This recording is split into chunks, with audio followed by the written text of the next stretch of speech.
You know, I mean, just picture what the site would look like.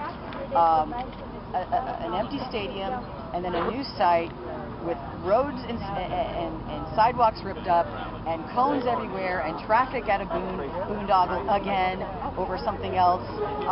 You know, and then the talk that this might and could be funded by taxpayer dollars, it's ridiculous, absolutely ridiculous. We don't need a new stadium. Out of all the things that Atlanta needs, a new stadium is not it. We're just sitting here talking about MARTA issues. Why don't we talk about that a little bit more? Why do we have to think about a stadium? For the Falcons, I mean, it's so disrespectful to the taxpayers to consider a project that is not needed. Absolutely not needed. And we're working with the Sierra Club and some other organizations to come out against this particular issue because it's typical Atlanta thinking. Let's try to start a project that we can't afford, that we have no budget for, no feasibility study, that we don't actually need. And let's see if the taxpayers can foot the bill for it. I tell you what, if the Falcons want a new stadium, that either Arthur Blank or Bernie or somebody else needs to pick up the tab and make it a corporate-sponsored thing, because we don't need the taxpayers to be thinking about more of their money going to another project that is not needed. It'd be nice if even people actually went to the Falcons games and those were actually sold out, and now we're talking about ripping up half the city for a stadium that isn't needed because they want a retractable roof. It makes no sense whatsoever.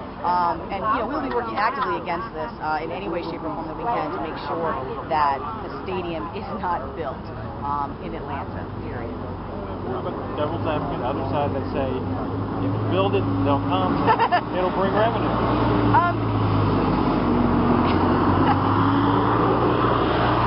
I want to see a feasibility study. I want to see how much revenue they think it's going to generate. And then I also want to see side by side how much it's going to cost the city of Atlanta to rip up half the city for a stadium that's not needed. I want to see those two reports side by side. And somebody's going to have to convince me that building a stadium is going to create more revenue. It's just going to upset more people. It's going to upset the people that come for conventions.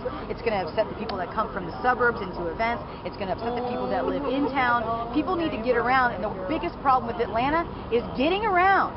MARTA barely functions, and now they're going to rip up half the city to think about putting in a new stadium that's not needed. This is just another bad idea during a time of inherently bad ideas in the city of Atlanta. If they want to spend a lot of money and build a stadium, have them think about doing something else. Like, why don't we make you know, the streets a little bit safer for pedestrians? We have more pedestrians killed in this city by hit-and-run accidents than almost any other city in the country. Why don't we think about sidewalks instead of stadiums? We have a stadium, it functions, it's working, people go there. That's the end of the story. We shouldn't be thinking about anything else. Thanks.